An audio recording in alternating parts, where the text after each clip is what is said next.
tukubaliane, tutaanza majonzi upya. Kwa hiyo wewe kuonyesha huyu dada maisha uzalendo mkubwa. Yaani mimi ni kama mimi tu uzalendo mkubwa. Mimi natafutwa naongea kwa wazi, naomba polisi wasikie. Kuna watu wametumwa na kuna polisi mmoja nitamtumia mke wangu wa Mkomba ushiri ili aje waelezee, kwa sababu mnanisikia? Nasikika hapo? Kaka tunakusikia, endelea. Tunakusikia, lakini tulikuwa tunaongelea nani One Love naye pia amepata tatizo, labda si kama umesikia hiyo kitu. Ndo hapa ndo tulikuwa tunaongelea hilo tu, lakini nafikiri tumeshalimaliza. Basi ndo hivyo. Okay. Hebu endeleeni.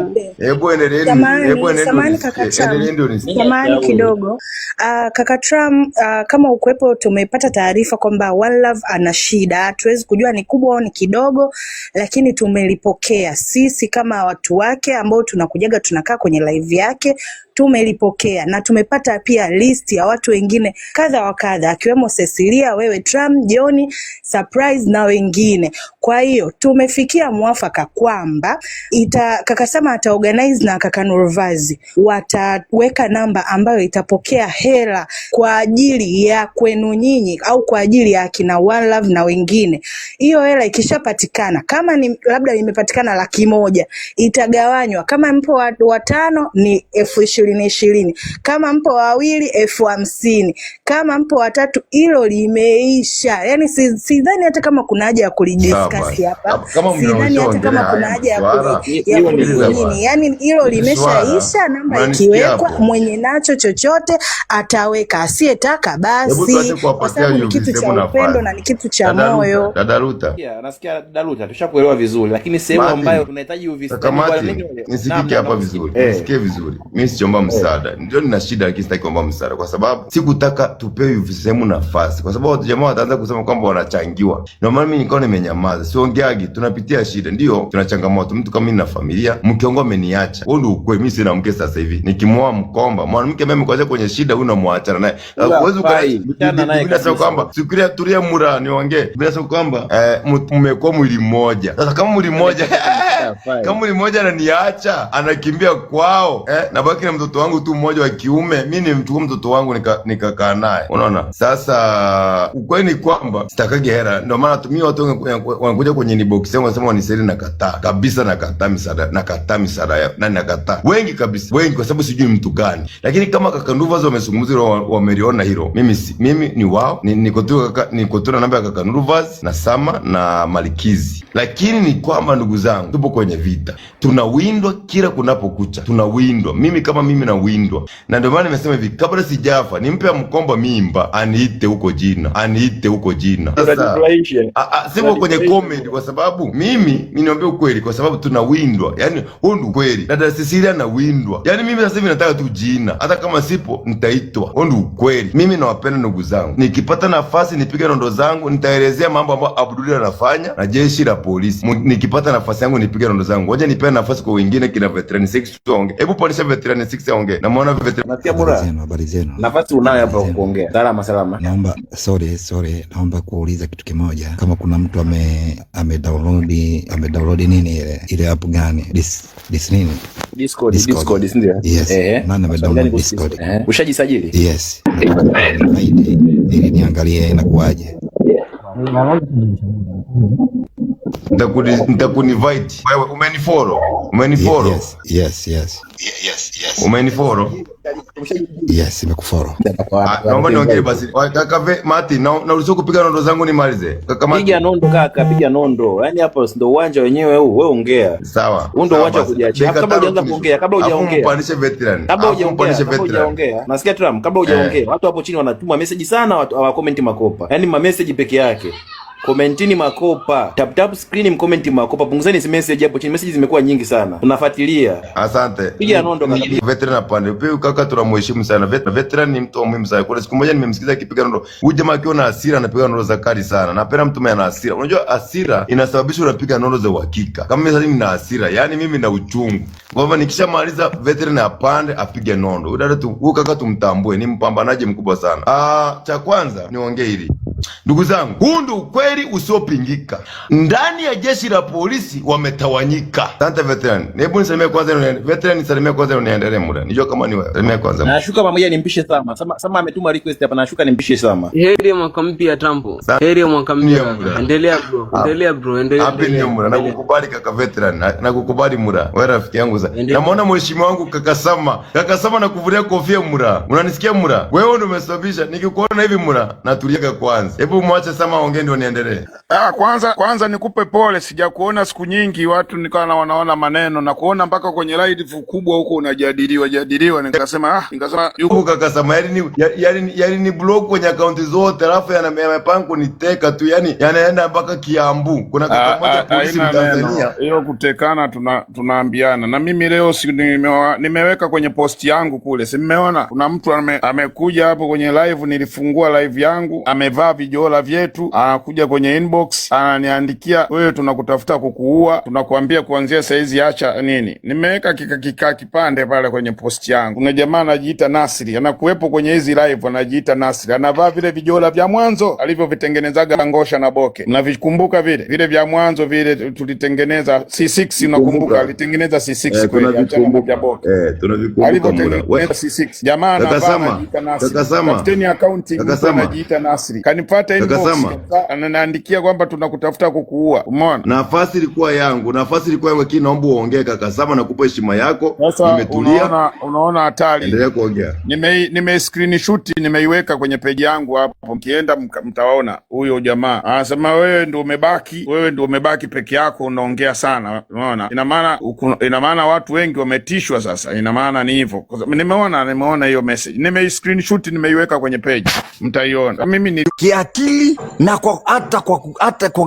hata kwa uhai wangu, lakini Tanganyika ibaki salama kwa ajili ya watoto wangu. Hii Tanganyika ibaki salama kwa ajili ya vijana wengine wajao ambao watakayesema yule mzee alisimama, yule ndugu yetu, yule kaka yetu alisimama. I say yule mdogo wetu alisimama, alipambana. Hatupambane tu hivi. Kukodi pikipiki kuzunguka hizo maeneo nilizopita nilichukua shilingi 45 tu asubuhi. Jana usiku 45. Nimaliza kazi. Ninachosubiria ni saa 6 usiku. Wazee, hakuna kitakachotuzuia sisi huku. Kwa hiyo amazisheni watu watoke, waende kwenye mkesha, kisha maliza mkesha, ambushi inuke hapa. Asubuhi pakuche hawana la kufanya. Kwa sababu unajua tunasema tunatoka, alafu wanatuzuia. Tunasema tunatoka, wanatuzuia. Sasa siku wamerelax kwamba hawatoki tena, hiyo siku hiyo patawaka kuliko hata Nepal. Kwa hiyo bora tukatoka kwa sasa.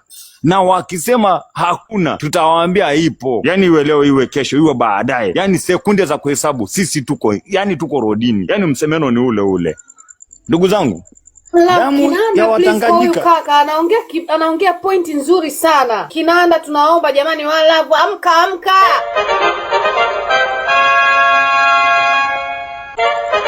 Naomba niwaambie, hakika kuna kitu nataka tuelewe leo na kesho. Damu ya Watanganyika haidaiwi tu kwa viongozi waliekaa, wanayejiita viongozi waliekaa kwenye viti, ingali damu za ndugu zetu zinanena juu ya maisha yao. Wamekalia damu za ndugu zetu, alafu natafuta mapatano na maadui zetu. Hapana, itadaiwa juu yetu kama tutashindwa kutoka na kuipambania ile haki ambayo ndio iliyopoteza maisha yao. Kwa hiyo hata sisi hatuko salama juu ya dhambi ile au juu ya ile damu iliyomwagika. Ili ile damu isiwe juu yangu wala juu yako, lazima tutoke tukaipambania ile haki. Haki ya Mtanganyika ni, yani niseme kwa undani zaidi, ni sehemu ya kupambaniwa kwa sasa, sio ya kuombwa. Haki haiombwi.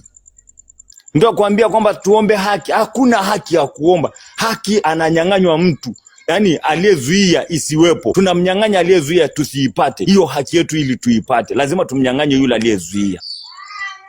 Na maji mengi haizuiliwi kwa mikono. Maji yanayoshuka mlimani kwa wingi haizuiliwi kwa mikono, na maji mengi haipimwi kwa kijiti. Watanganyika hatupimiki kwa vijiti. Niwape ukweli, leo na kesho wametumia risasi kuua ndugu zetu, wangali sisi hatuna hata kisu, halafu tunanyamaza. Hatuwezi kunyamaza. Itafika mahali watashusha tu miguu yao, wataikanyaga mavi ambayo waliyekunya wao.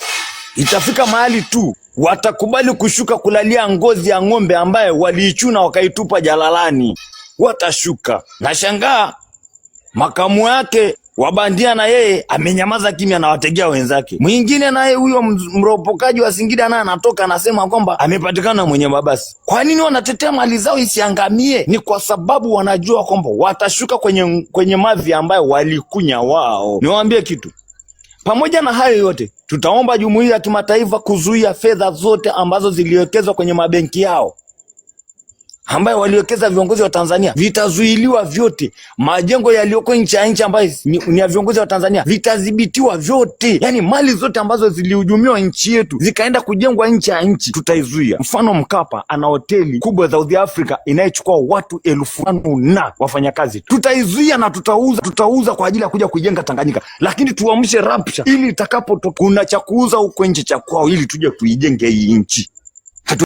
Tumechoka kuchechemea kwenye taifa lenye kila kitu, lenye maziwa na asali. Leo hii reli ya juzi hii treni ya juzi ya mwendo kasi imezuiliwa eti kwa hapa wenye mabasi nguvu, eti wanasema mvua imezuia treni. Ndugu zangu, walipokuwa jenga wajui hapa maji inapita. Nyaya zitakuwa zinazuiliwa na mvua ikinyesha, zitakuwa zinapiga shoti. Wafanye njia mbadala. Leo hii reli atafanya marekebisho, sijui marekebisho ni kuwabinafsisha, tujui. Wanafanya mikataba yao chini, alafu wanakuja kutuambia kwamba eti hatutaweza kwa sababu gani? Kipi sisi ambaye tutakachoweza? Hatuna cha kutengeneza paracetamol, hatuna. Alafu unakuja kuambia wazungu who are you? Tunawaachaje hawa? Tunawaachaje?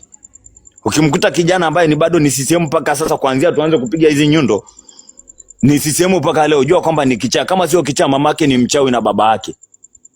Lazima tutoke tuitetee taifa letu. Wala hatuombi mtu kutoka. Wala hatutaki muungano wa chama chochote cha siasa. Raia wao au mashabiki wao au wanachama wao watoke wakiwa wamevaa kiraia. Tuandamane wote kudai haki ya taifa hili, kwa sababu leo hii is not fair. Na nunua umeme. Leo wanapokata umeme kwenye mtaa wangu wanakata mpaka hadi nyumba zao. Halafu tunakuja kutulia eti tunasema kwamba kwa sababu yule ni wa chama fulani.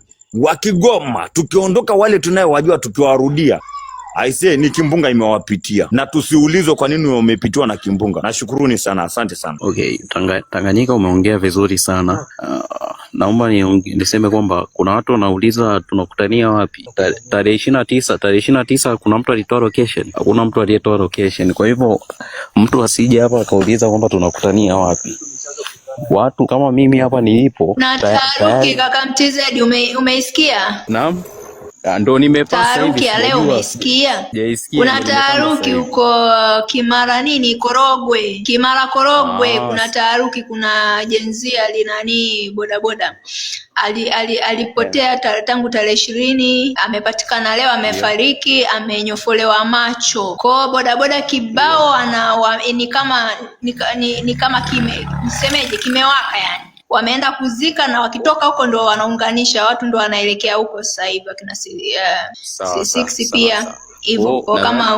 Kama huko maeneo huko karibu hivyo watu wanaelekea huko. Unasikia? Yani amkomba mimi mpaka hapa nilipo kuna watu tayari nipo nao. Kuna watu niko nao kwa sababu ya taarifa hiyo nimeipata na kwenda kufanya utekelezaji. Hawa nilionao tunaondoka sasa hivi kuelekea eneo la tukio. Kwa hiyo nashukuru kwa taarifa hiyo. Nashukuru sana. Kwa watu wanasogea huko walioko maeneo jirani huko Kimara Korogwe. Kwa watu wakitoka kuzika huko wamesema ndo wanaunganisha sasa. Tumeshapata pa kuanzia. Sawa. Mimi hapa ni karibu na mimi. Kwa hiyo Amkomba. Korogwe Kimara Korogwe kondo kumenuka. Nadhani nani kuna video zimepostiwa Na mkifika huko mnapofika huko sio kwamba mnasubiri watu waanze. Subiri kina DJ nadhani ndo anaelekea huko. Paka Mtizi subiri. Mkifika huko msisubiri mpaka watu waanze. Ukifika mnatia fitna tu, yani ile jamani tukia haiwezekani. Mnaanza tu kusema maneno haiwezekani kila siku tunatekwa. Haiwezekani, lazima tuandamane kupinga huu utekaji. Barikis. Mimi watu nilionao hapa tayari tunatosha kulianzisha. Jamani tunasubiri hizo taharuki jamani, please msituangushe kabisa ndugu zangu, na Mungu awalinde. Hapa nilipo na watu 22. Kwa hiyo tunaelekea kutafuta usafiri tuelekee huko. Najua tutajigawa makundi, tutajua tutakavofika. Mnaambiwa mfunge barabara. Sawa. Ya mfunge barabara iwezekane. Yaani hakuna kwenda, hakuna kurudi. Hapo hapo. Hatuliwi sasa hivi. Unajua tena bodaboda walivyo. Nani, ngoja niombe kitu kimoja. Aisee, msisahau ulezi. Msisahau ulezi. Ndio tukifika kwa pamoja. Wao ndo wanatoka saa hizi eti. Chukueni ulezi kwa sababu ya kuzuia gari za polisi. Wanapokuja speed ukiwa umemwaga ulezi lazima ibinuke. Kwa hiyo chukueni ulezi. Popote pale nunueni ulezi hata kilo 5. Wekeni kwenye mabegi. Pale mtakapoona kwamba hii kona kuna uwezekano wao wakapita hapa, mwageni ulezi barabarani. Hiyo ni njia moja ya kupata silaha walizobeba kwa haraka sana. Kwa hiyo bebeni ulezi, itawasaidia kwa kiwango kikubwa. Maana hata mwenyewe ninayo kwenye begi. Tanganyika. Na wenye goroli wasizisahau wenye goroli. Sawa kabisa. Goroli ni muhimu na zenyewe. Goroli muhimu. Hata ukipata mtama ule mtama mwekundu ule ni muhimu sana. Yaani inasaidia kwa kiwango kikubwa. Nashukuruni sana. Samahani kwa kukatisha. Mimi nimeshamaliza hapa, nashuka tu kwa sababu tangu asubuhi nilikuwa sijaingia online na sijapita hata Insta kuona hizo video. Kwa nashukuru nimekuja hapa nimekutana nazo. Kwa hiyo mimi nashuka niweze kuelekea huko. Haya sawa kaka, asante. Naomba kwanza nataka kuongea ila naomba aongee kwanza huyu DNN. Hebu naomba ufungue maiki kwanza. Haya, hapo mko okay? Jamani, tutokeni. Watu walipofikia ni pabaya sana. Tutokeni. Tusiogope kichochote. Hatufanyi chochote. Samahani dada, nilikuwa naomba nitoe wazo hapa kabla mtu hajaenda mbali. Samahani. Nilikuwa naombaje jamani msababishe foleni. Yaani kama inawezekana kwenda na vile vibao ambavyo tumegonga misumari vile.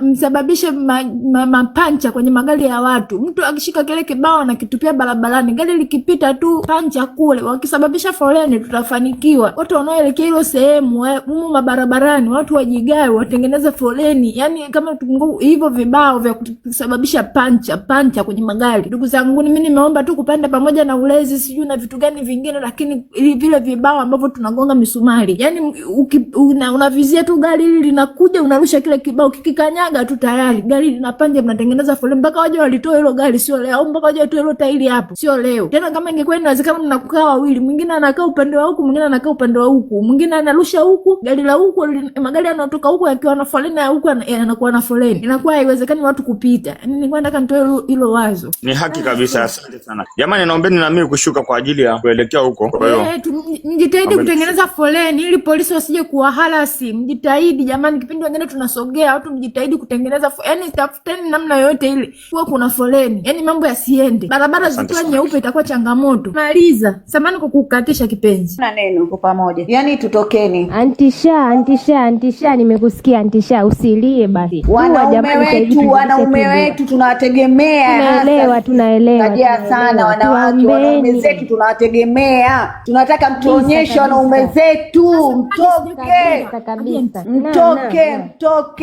wanaume zetu kwa wingi, tunataka kuwaona. Alafu kuna lingine nilikopo nasema kama watu wa Kizimkazi. Nasikia yuko huko kuna taarifa hapa wametoa, yuko zake Zanzibar. Kakimbilia kwa tushaenda huko. Watu wametuma picha za mauaji, watu wamemshambulia huko hizo akaunti zao za Ikulu, YouTube itakuwepo, YouTube channel na Instagram. Yaani saa 3 anahutuba, nasikia anahutubia. Yaani tunavamia kama nyuki, tunavamia huko, mwenye mapicha anatuma mwenye ya Instagram. Watu wamechamba hadi raha hiyo ripoti yao. Yaani tuvamie jamani, saa 3 tuvamie huko kwenye hizo akaunti zao. Mwenye mapicha, mwenye maneno, yaani watu wameshambulia tayari huko. Hadi raha kwenye akaunti yao. Sasa pale atakapoanza kuhutubia huko saa 3.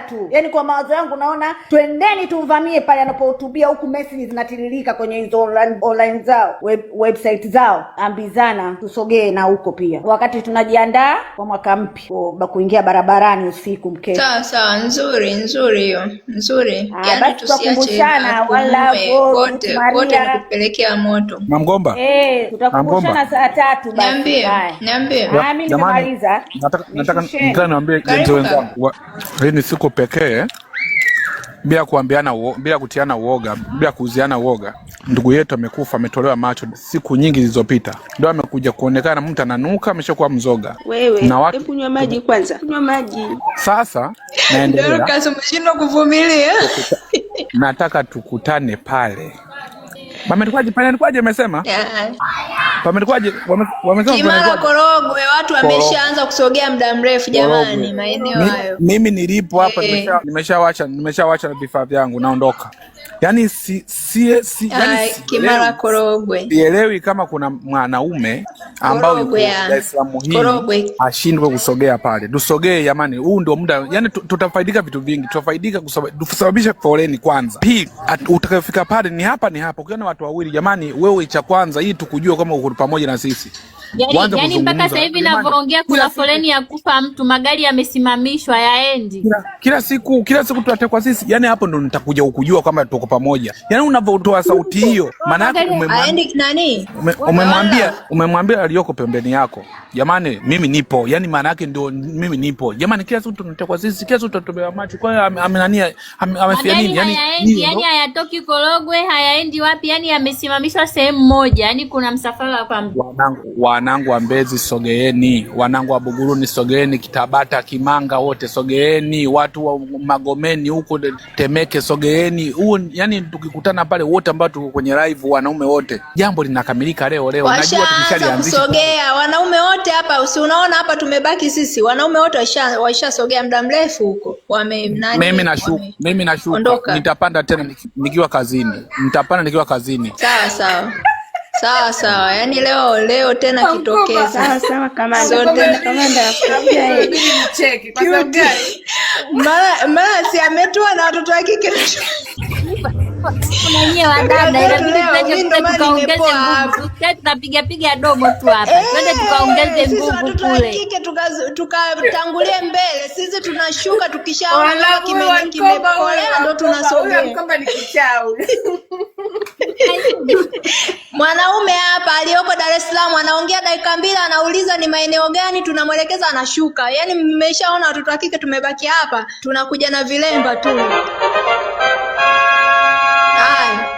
Yani hapo chini napenda tu kinanda kwenda kuandamana. Tena watoto wa kiume wana comment hapa eti anatafuna vibaya. Jamani tusogee huko. Tena nimeona wapiga nondo hapa eti anatafuna vibaya. Unasikilizia kutafuna kwa mwanaume mwenzio hapa baada ya kwenda kusogea huko Kimara Korogwe. Haya kapaka nini sijui hapa karibu kupaka bana. Wewe cute mbea. Labda yuko mbali. Ngoja niongee kidogo. Niseme msemo wa Ruge. Yuko mbali na amepanda sasa hivi. Huyu ni mtu ambaye tunamfahamu. Tunamfahamu ndio. Hebu fungua mic kaka. Anaofia kuojiwa. Wewe sema tu uko maeneo gani unataka kusogea ama ni vipi? Yaani hapa mtu nani? Jamani hebu tuacheni sasa. Ngoja niongee kitu kimoja jamani. Leo ndio siku ambayo tunatakiwa tutoke. Yaani pasipo kufikiria sijui nini au nini. Hakuna mtu akubaki nyumbani. Tutokeni. Tutakotoka sasa hivi, tutatoka baadaye. Hivyo tunatoka. Tutakwenda kwenye mkesha alafu tulianzisha huko tunatoka. Yaani leo tunaupokea mwaka na Tanzania.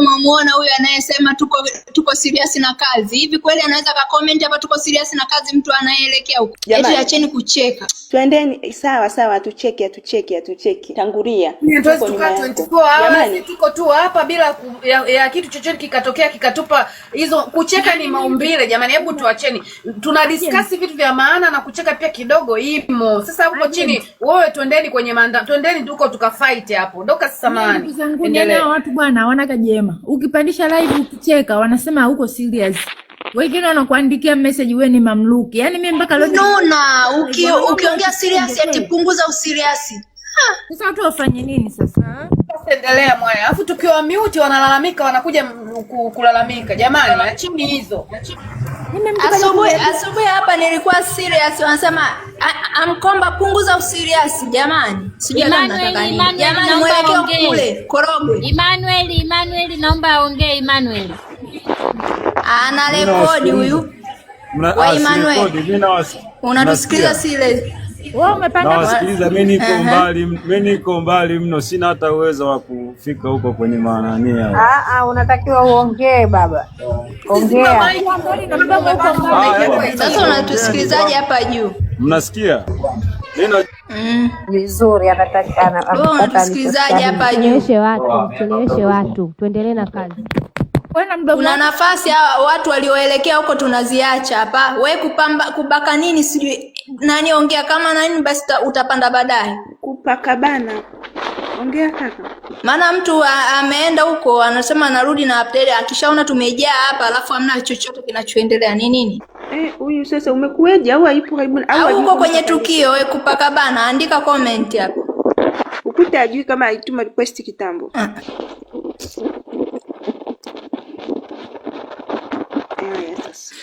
Jamani, ninaongea na Watanganyika ambao tunaitaka Tanganyika yetu kuwa huru, ambao tunahitaji Tanganyika yetu. Siongei mimi na Watanzania walioshikiliwa akili kila siku wamefungwa tu kwa vitu vya kipumbavu. Ninaongea na Watanganyika ambao tunaitaka Tanganyika yetu iwe huru na tuishi kwa amani. Upo maeneo gani sasa ya taharuki ama? Ameandika hapa nipo maeneo ya taharuki ama unatuambia hivyo? Labda yuko barabarani, sio sehemu salama, huwezi jua. Tuandikie tu comment. Sasa nataka niongee na bodaboda. Tunajua bodaboda wengi wameenda shule, then wamerudi. Bodaboda ndio imekuwa ajira siku hizi Tanganyika, sio Tanzania. Guys, bodaboda leo ni siku ya 3 napata watu watatu. Yule aliyeuawa Dodoma, yule aliyeuawa Mtongani jana asubuhi, leo tena wameokota mtu mwingine hana macho. Sasa unafikiri hawa watu wanaoua kwa kuwapiga hivyo na risasi kwa mbali wanauliza hapo kipindi cha uchaguzi walikuwa wanaita maafisa usafirishaji. Sasa hivi wanawatoa roho. Sasa hivi wanawatoa roho. Nyinyi ndo misafara yao mmetumia mbele mtu mmoja basi, ili kwa sababu naomba samani aongee mtu mmoja. Najua wote tumejawa na vitu yani vifuani tunavyo nini. Akimaliza mmoja kuongea basi tutatoa nafasi itaenda kwa mtu mwingine tena. Sawa Aunty Bella Dorcas endelea, ukimaliza atafuata Aunty Bella kuongea. Asante. Mimi naongea tu na bodaboda hapa. Jamani kaka zangu, sisi tunatoka na nyinyi tusiwakose. Yaani kwenye msafara wetu tusiwakose. Kwa sababu nyinyi ndio mko barabarani, kazi zenu mnakaa barabarani mpaka usiku. Kwa staili hiyo mnaokota, mara mwingine kapigwa, mtaishije sasa? Mara mwingine katolewa macho, mnaishije sasa? Mara mwingine kapigwa risasi ya mbali.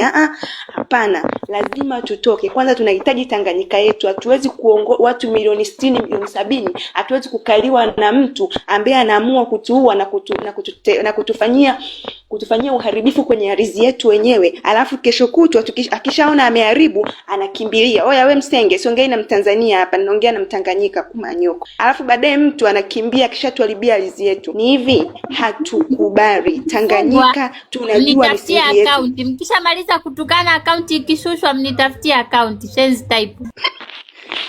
Mbona umetukana? Yaani jamani, yeye mwenyewe kamaliza na tusi sasa. Endelea Dorcas. Yes, tunahitaji Tanganyika yetu. Kila mtu anayo sababu ni zaidi ya moja. Tunazo sababu za kutufanya tutoke. Lazima tutoke jamani. Nasema hivi, hakuna kurudi nyuma. Hii hatari hapana, inatosha. Hizi dharau kwenye ardhi yetu wenyewe, hizi dharau. Tunaishi kama watumwa sasa hivi. Mtu hata ukicomment umetekwa jamani. Hizi dharau. Hii ni Tanganyika yetu, tunaitaka Tanganyika yetu ikiwa huru. Tuishi kila mtu kwa mipaka yake na kila mtu kwa misingi yake mizuri. Haikubariki. Guys, tutoke. Si mnanielewa? Tutoke. Yaani leo ndo siku ambayo tunatakiwa tutoke. Tunatoka usiku, tunaoenda kwenye mkesha, asubuhi tunamkia barabarani au tunaanza huo usiku. Jamani tutoke mpaka haki itakapopatikana. Tunataka haki. Aunty Bella okay, amerudi. Okay. Simu imeingia jamani, sio nipigia nani kielele sasa hivi hapa.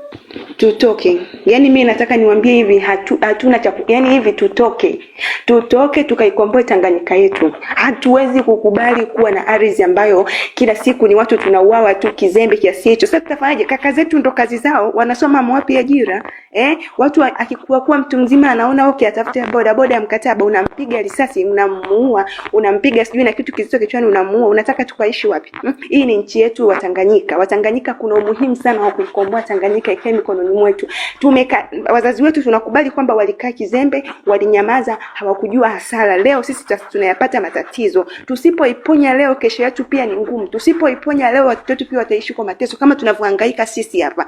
Lazima tutoke tuikomboe Tanganyika yetu. Kuna umuhimu wa kuikomboa Tanganyika yetu. Kuna umuhimu wa kuishi kwa uhuru. Kila mtu ana haki. Leo Wamasai hawaishi kwenye ardhi ambazo tumekuwa tunaambua Ngorongoro ni Wamasai. Leo wanafukuzwa, wanaishi sijui wapi, wanakimbia. Leo wanatolewa mpaka kutoka huduma. Kesho watakuja kabila lingine watafatwa. Hii ni Tanganyika yetu, misingi tunajua, tumeachiwa ardhi yetu na babu zetu na uzao wote, tumekulia hapa. Hawezi kutokea mtu sijui anga za kuzimu huko anakuja anatuua anavyotaka. No, tunatoka. Yani tunatoka, nasema hivi tutoke, hakuna kurudi nyuma.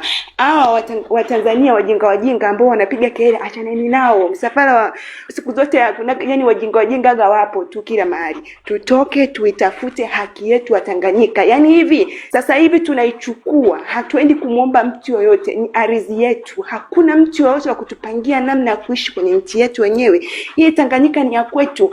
Tumechoka na haya mauaji, tumechoka na sisi hatujatengeneza kwenye nchi yetu kwa dauni la kuteka watu na kuua.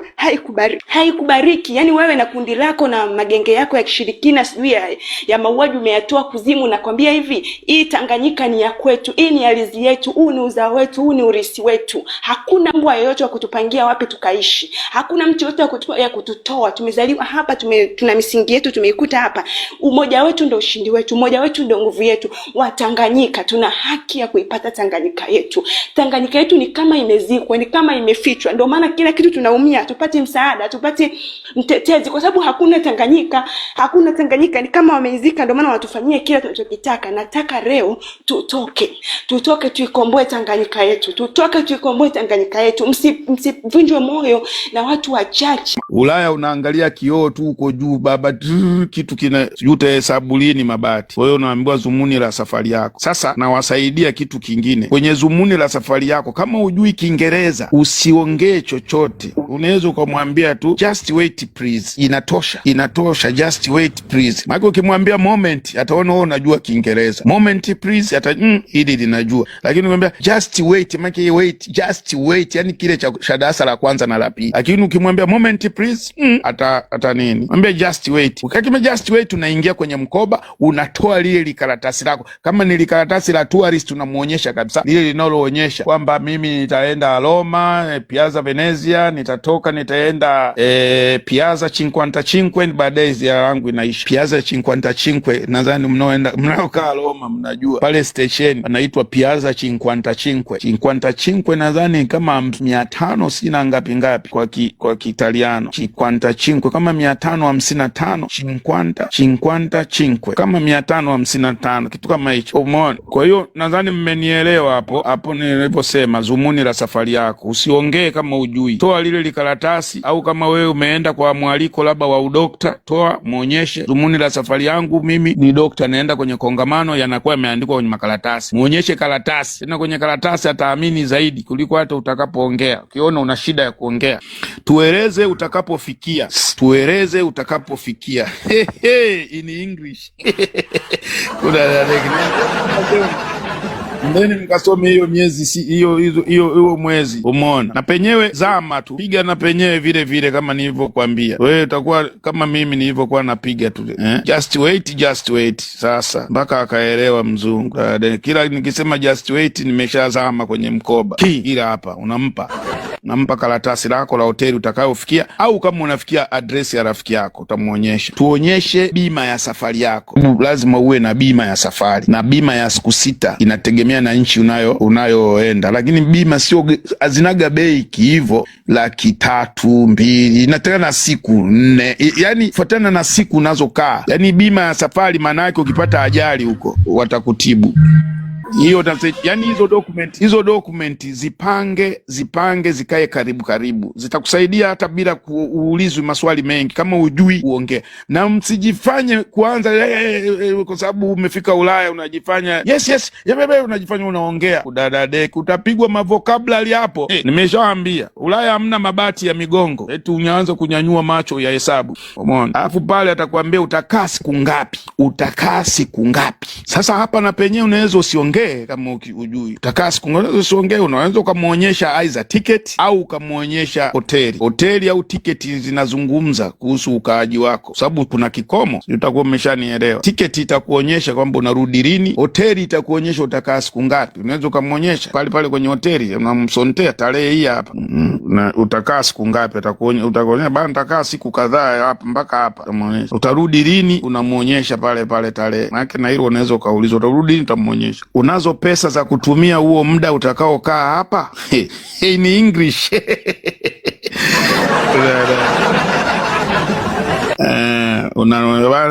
Yes. How much? 400. 400 is enough for you? Hesabu mgongo huko juu. Piga, amna mabati.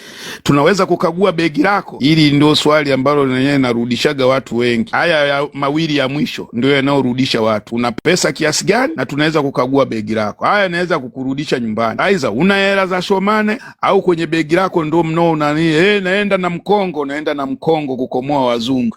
Wanayakuta maunga ya mkongo. Bora hata ungeenda hata na makaratasi kwa jizo ukasema wewe manyaunyau, kuna sababu kwamba mganga wa kienyeji. Ndio hapo wanakupeleka kwenye chumba, wanayakoroga, anaambia kunywa. Unakunywa tu hivi mzigo huo. Usiende na makorokoro, mabamia, sima nini, manyanya chungu, usibebe. Eka tu vitu vya kawaida tu. Watakagua begi lako, wataleta na mambwa pale na nini na nini. Nadhani ukipasi hayo maswali yote watakwambia yes, you are welcome, you are welcome.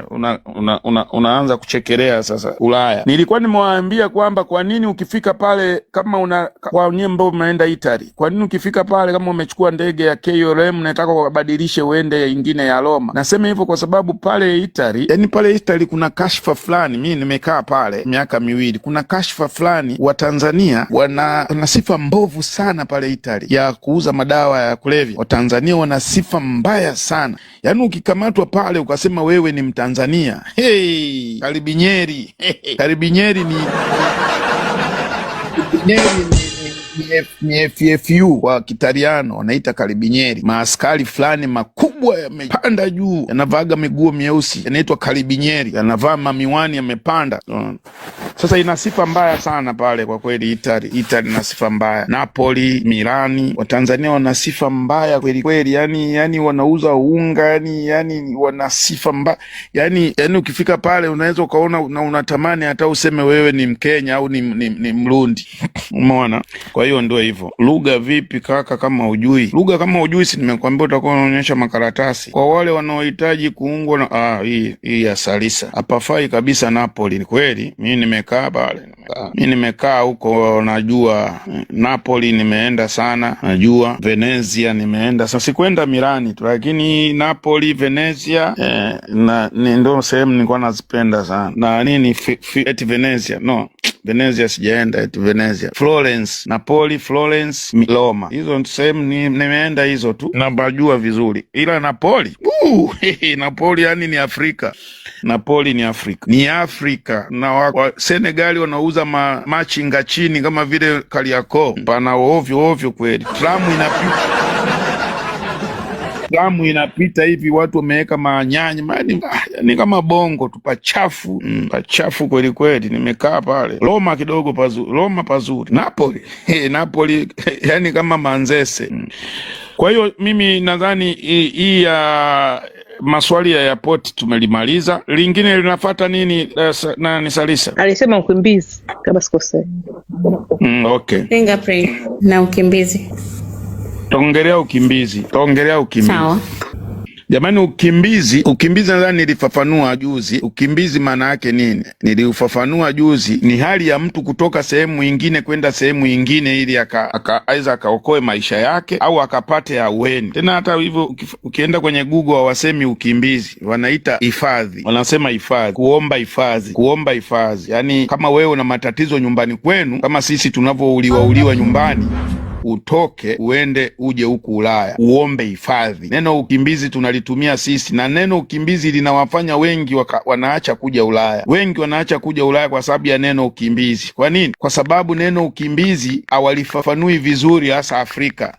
Alafu kuna kamsemo fulani kanasemaga wakimbizi haramu. Sasa kale kamsemo kamewaingia mpaka watu ambao wajui nini maana ukimbizi. Kwa hiyo wakisikia mkimbizi anajua tu anaiongeza na ile haramu. Umeona? Na ile haramu. Sasa wanaona kama vile mkimbizi kama nilijambazi, kama nili nini. Alafu na ma TV ya nyumbani utasikia wakimbizi haramu wa Eritrea, wakimbizi haramu wa Ethiopia. Sasa watu wakionaga hivyo wanajua wakimbizi ni mtu ya shida anajifichaga kwenye malori na nini. Hapana. Mkimbizi ili neno neno tu linawaleta nini, lakini ni hifadhi.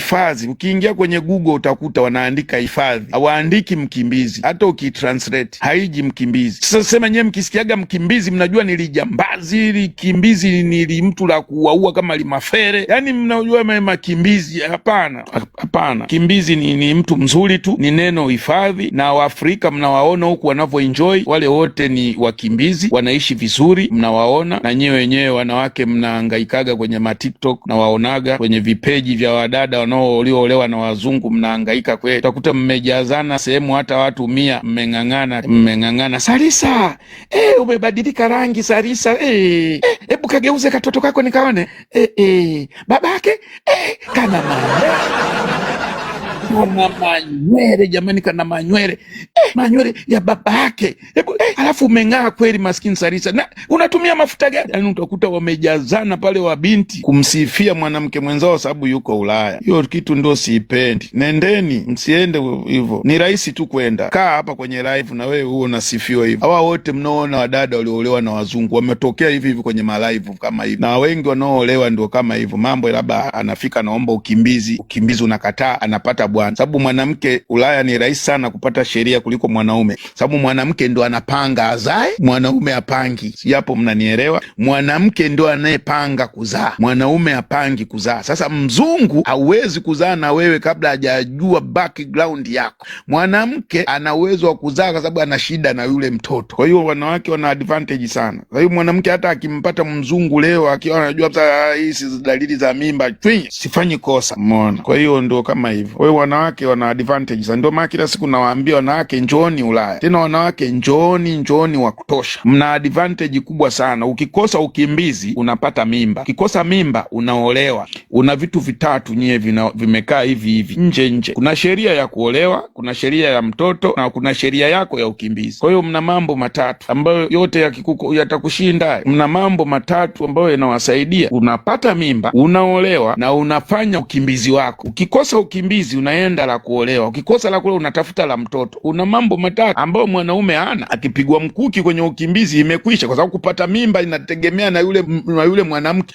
Mpaka huruma ya mzungu ndio. Lakini mzungu hawezi. Hawa mnaowaona wanaume wana watoto wanaoendesha mapuseti huko, wote wana sheria. Na warudia tena, wanaume yoyote mnayomuona anahangaika huko, 90% wana sheria, au 90, hata 85 ndo. 90% wana sheria zao. Sema sisi weusi tunapenda wanawake wazungu, hasa wa Senegal, wote wana sheria wao. Sababu katoto ka kizungu kikaomba mapenzi, kakikupenda kenyewe automatic, yeye akikupenda yeye hakuhoji lolote swali. Lakini wewe ukianza kujadili mapenzi, mzungu hana unafiki, atakuhoji maisha yako ayajue kabisa. Ukimdanganya huko mbele, jua una kazi ya ziada. Ukimdanganya, jua mbeleni una kazi ya ziada. Ndio maana unakuta sasa hao wa Senegali wanazaa nao, kwa sababu wana mahera yao yote ya mshahara wanabidi anakabidhi. Umeona? Kwa hiyo na vile vinaona raha sasa, vinazaa. Umeona? Sababu swali la kwanza, una kazi, una nini? Umeona? Ukishakuwa umemudu yote hayo, penzi lipo. Lakini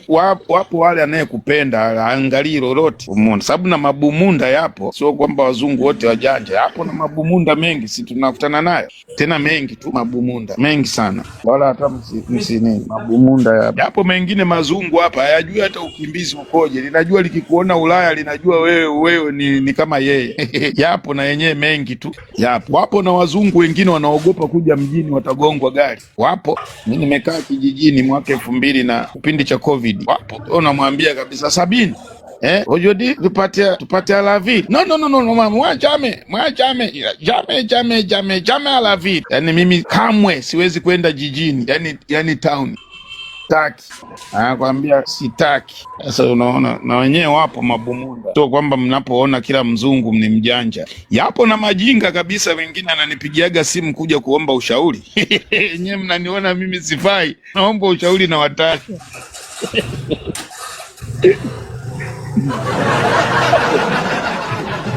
Haki ya Mungu tena. Wapo kabisa wanakujaga pale, wanakujaga hapa, wanakujaga kabisa, tunapiga story kabisa. Anakuomba mpaka ushauri kabisa wa issue fulani na nini. Umeona? Sio kwamba eti wote ni wako vizuri. Wengine ni majinga kabisa, wengine kabisa mjinga kabisa unaliambia njoo bana hebu fanya hivi. Yapo tena mengi tu. Yapo. Kwa mwingine marafiki nini tunakutana. Kipindi nakaa mjini ndio nilikuwa na marafiki wengi wazungu, wengi sana. Siku hizi sina wengi kwa sababu siku hizi nakaa vijijini. So vijijini kivile, si mnanionaga picha zangu. Pamekaa kama uzunguni. So vijiji, yani hapana ile shamla la watu.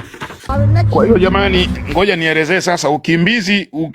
Ukishaomba hifadhi kwa hapa Ulaya, ukishafika utahojiwa kesi ya awali. Hiyo ni ukimbizi. Utahojiwa kesi ya awali. Ukishaenda pale uhamiaji, kwanza kabla hujaingia uhamiaji, kabla hujatoka nyumbani Afrika, jifunze kesi. Kabla hujatoka Afrika, jifunze kesi. Kesi ni nini? Kesi ni sababu ambayo utaijibu wewe iliyokutoa nyumbani ni nini. Yani tunaweza kusema kesi au nikasema story hivyo, kwa sababu kuna swali utaulizwa, nini kilichokusababisha ukaondoka kwenu, au nini limekufanya uje uombe ukimbizi hapa. Sasa hiyo utaipata. Nini mzungu anakuuliza sasa, kilichokufanya uondoke kwenu ni nini mpaka uje useme unataka kuja kuomba ukimbizi hapa. Pale ndo tunatengeneza story au tunasema kesi. Yani unatengeneza story. Kwa mfano kama saa hizi sisi kule nyumbani watu wameuliwa hapa, wengine wanakuja kama shoga, wengine wanakuja kama wasagaji, wanakuja kama mwanasiasa, hivyo kesi ziko nyingi. Wengine kama kukeketwa kwa nchi za Kiarabu kama Saudia, wengine wanakuja kama dini, kwamba bwana mimi ni Mkristo na nyanyaswa Saudia. Wengi tu hapo hapa.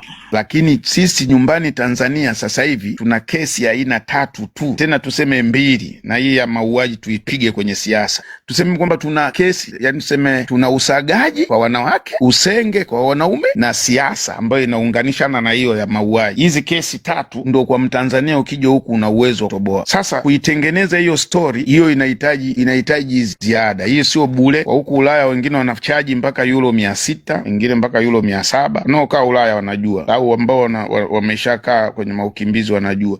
Labda mimi nitakachowasaidia ni kesi ya awali. Nitawasaidia kesi ya awali. Hii naweza nikawasaidia, na watu mlioko kwenye grupu mnaweza nikawa nawafundisha zaidi. Kesi ya awali maana yake ni kesi utakayohojiwa siku ya kwanza utakavyoingia ukimbizini. Hakikisha unapotoka nyumbani unayo hiyo story, na hakikisha unapoenda kuomba ukimbizi unajapo prove, yani kama ushahidi wa kwamba wewe kweli lile tukio ni kweli. At least uwe na karatasi 2-3. Usiende na makaratasi yote, sababu unaweza ukaferi kesi ukaambiwa uje na prove mpya. Unaenda na karatasi, maana pale getini mlangoni utahojiwa, wewe nani, wewe fulani. Unazo prove, ndio unamuonyesha bahasha, unaingia. Ukiwa mikono mitupu upate. Majuzi niliwaambia kuna vitu viwili vinaitwa hivi: kupewa ukimbizi na kupewa sheria. Ni vitu viwili tofauti. Kuna kupewa ukimbizi na kupewa sheria. Kuna kunyimwa ukimbizi na kunyimwa sheria. Hivyo vitu mkae navyo. Kwa mfano kama hapa saizi wa Eritrea wananyimwa ukimbizi. Wa Eritrea wananyimwa ukimbizi. Tofautisha kupewa sheria hapo. Wa Eritrea wananyimwa ukimbizi. Yani akiingia pale anaambiwa tukutaki. Hilo na lenyewe mwenaro. Kuna kunyimwa sheria na kunyimwa ukimbizi. Lakini ili unyimwe ukimbizi maana yake huna document ya aina yoyote mkononi, una kitu chochote, una hata kitambulisho chako, wewe unanyimwa ukimbizi. Nadhani mmenielewa. Tofautisheni hivyo vitu. Kupewa sheria ina maana umekubaliwa ukimbizi, ukafanya na kesi, ukashinda, ndio umepewa sheria. Sasa sikilizeni, kesi ya awali. Kesi ya awali utakaoulizwa ile siku umeshakubaliwa pale getini, utaulizwa hivi: jina lako ni nani? Kabila lako nani? Dini yako nani? Uraia wako ni upi? Unatoka mkoa gani? Una kitambulisho chochote cha kukuonyesha wewe unatoka hiyo nchi? Pasipoti yako iko wapi? Una ujuzi gani? Umekuja kwa usafiri gani? Unaweza ulizwa pia uwanja ulioteremkia, kama ukikutana na mtu lichizi. Kwa nini umechagua ukimbizi katika hii nchi? Ngoja. Kwa nini umechagua ukimbizi katika hii nchi? Ulishawahi, ili swali linaulizwa kutokana na muonekano, ulishawahi kuugua akili? Kitu gani kimekufanya ukimbie kwenye nchi yako? Tukikupatia pesa una uwezo wa kurudi kwenu? Utaulizwa saa ya kawaida, jina la babako na jina la mama yako. Hiyo inaitwa kesi ya awali. Kuna mtu ana swali? Nasikika? Ndio, nasikika vizuri. Swali hilo kutokana na muonekano wako. Wanauliza kwa mfano umefika pale lichafu na yatoa macho hivyo na kuuliza ushawahi kuugua akili. Wanauliza kwa mfano hapa wanauliza.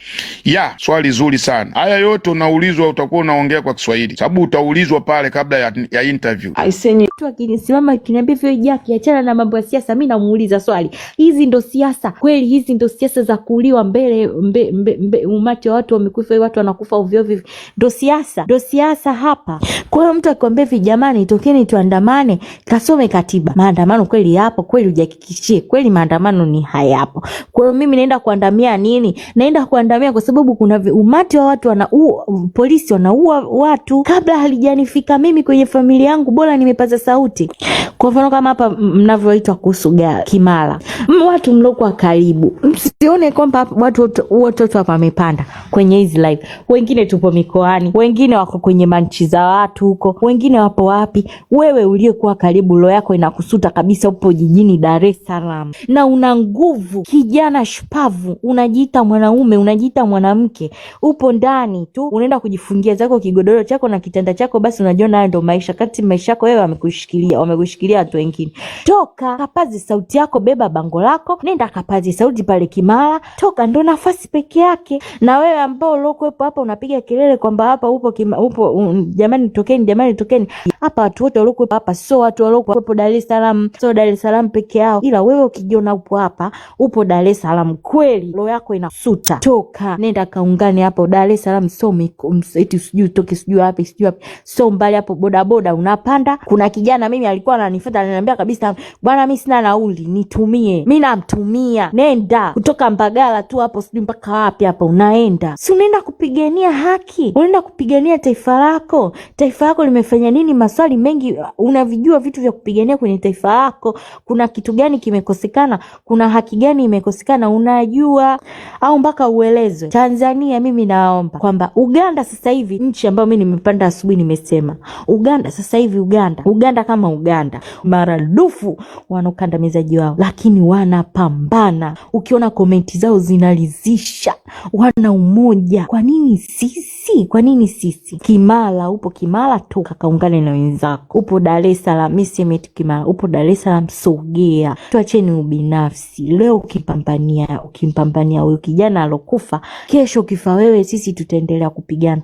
Wewe hatuwezi kukukumbuka, bora yani ufe, bora mimi nife nikiwa napambania taifa, au nife nikiwa napambania haki ya watu wengine, kwa sababu kufa kwa sababu ya ubinafsi tu. Leo hii tunaona mashujaa wenzetu, kwa mfano kama huyu nilomweka profile, amekufa akiwa Kimara Gaza Ubungo, akiwa anapambania taifa. Leo hii anakumbukwa. Sanamu lake tu, kuna mkaka kule na wapi X ameachonga haya masanamu, anayauza kwa dola. Ya huyu Daniel anayauza kwa dola. Leo hii anakumbuka, mtu anaweka masanamu yake kama mapambo. Ujiulize wewe, ukifa, umekufa kwenye kitanda cha mapenzi, anakukumbuka nani wewe kinyago? Anakukumbuka nani wewe kikaragosi? Umempigania nani? Tuacheni ubinafsi, tuungane vijana, ndo tunayopaswa kukomboa hili taifa, na hakuna mtu mwingine wa kuja kutukomboa. Kama tumekubali kufilwa, kama tumekubali kugandamizwa kwenye haki zote, yani sio haki tunaona hivi, unaweza kumkamata mtoto wako akabaka, unaweza kumkata sijui nani, yani vyovyote vile unavyojua, unaweza tu kasingiziwa kesi yoyote ile, ukakamatwa ukapelekwa, yani mradi tu nchi inaendeshwa kihunihuni. Ili haya yote tuyatoe, ni lazima tushikamane, tuungane, tupaze sauti. Hiyo ndo maana ya Gen Z. Sio Gen Z upo kwa mfano hapo Kimara, watu wanaambia kama upo njoeni hapa tuungane. Lipo Gen Z limelala kitandani, eti limechukua simu, limepata hapa kwenye live, linaanza kusema naye anaanza kupaza sauti. Wewe sio Gen Z, wewe una ushupavu huo. Tuacheni ubinafsi ndo unatusumbua, na tutapata laana hizi zitaendesha hii nchi. Siona leo mvua imenyesha, watu wanaenda kulala juu ya bati. Watu wanalala juu ya bati. Laana zitatuendesha hizi vizazi na vizazi. Sisi ni wazee wa hovyo wa kesho. Tumebakiza nini kwenye nchi yetu? Tuseme ukweli. Panda ukweli, mmebakiza nini kwenye nchi yenu? Mmebakiza nini? Vitu vyote vinapigwa bei, wanaume ipo hapo, ipo inashangilia, mingine ndo inatukana huko kwenye mitandao, inamshangilia nani sijui fulani na fulani wamerudiana. Hizo ndo skendo mnazozijua, mnaachiwa huko, watu wanalipa mapesa yenu, kodi zenu tu zinaenda kulipiwa huko, nyie ndo mnaenda mnashangilia sisi kwenye mananilio. Hamna vitu vya kufuatilia vya msingi, vyote mnaisha kwenye mambo ya watu wanaambia andamaneni, nchi mnaweza kuipata kwenye maandamano. Leo hii mnashuhudia Iran huko wameandamana, wameshikana, wanaandamana, wanapata nchi yao. Haki wamepata. Tulikaa hapa kwenye live tukashuhudia Gaza huko na wapi sijui wamepambana, wamepata nchi yao. Haki sasa hivi wameisafisha wenyewe, wameungana wenyewe, wameisafisha. Leo hii tunavyokuambia toka, tunasema kwamba eti wanatushawishi tupo kwenye mitandao, wanatushawishi tutoke. Mimi sikushawishi wewe utoke uende ukafe sijui kwa nini, kwa sababu wewe sijui unaenda kupambania mapenzi au unaenda kumpambania mtu sijui nani. Hapana, toka pigania taifa lako. Unapigania kwa sababu kuna vitu rasilimali zinauzwa, kuna miili ya watu hajapatikana, nchi inaendeshwa kihovyo hovyo. Kuna watu tunawashuhudia walikuwa wanatupigania Nepal, kuna watu walikuwa wanatupigania kina Polepole, kina Tundu Lissu, kina nani, wote walikuwa wanatupigania sisi. Wote wengine wametekwa, wengine wamewekwa ndani, wengine wamegandamizwa. Hii yote ni haki ya ndo haki ndo tunayopigania hapa. Tuna kitu kingine cha kupigania. Basi panda hapa tusemaje jamani, tufanyaje ili tuimalize hii hali, kuliko kuongea hapa. Tunaongea bila vitendo. Haya, watu hapo kwa mfano tu hapo Kigaza, hapo Kimara, wapi, Dar es Salaam, sasa hivi itabidi watu wa mikoani tupande magari, tusafiri, tuje tujaze hapo. Lakini cha kushangaza, watu tarehe ngapi ile, tarehe 25 tulitoka mikoani, tumepanda mabasi, tumefika hapo. Cha kushangaza, wenye mji wao, wenye jiji lao wamenyamaza kimya, wamemute kimya, hakuna chochote. Tunapaza basi, tupaze sauti na sisi wa mikoani tulikuwa tunaenda hapo wapi, Kawe, tunapaza sauti. Cha kushangaza, hata kuungwa mkono hatuungwe. Hakuna maandamano watu wawili watatu wakafanikiwa hata siku moja. Maandamano yanahitaji namba kubwa. Tumeona Kenya tu hapo, Kenya wameungana namba kubwa, ndio maana wamefanikiwa. Haya, wameshushwa hata hiyo kodi waliokuwa wanapigania. Sisi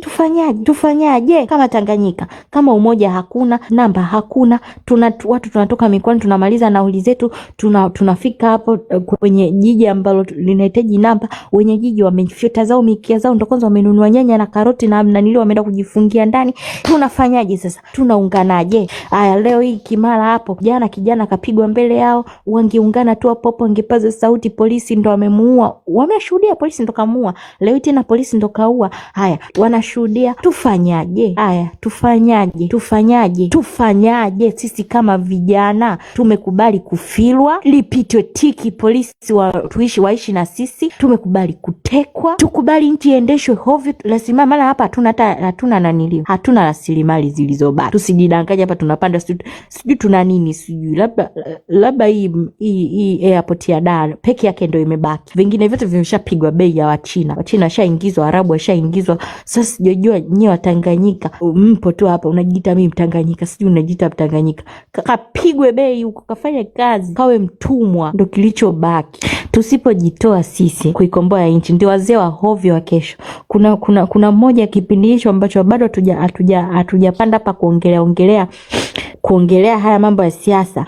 Kuna mmoja alishasema geti, kuna babu yule wa kule Kawe, wapi, wa kule nani waliuza sijui, walipeana kioo sijui kwa bahari.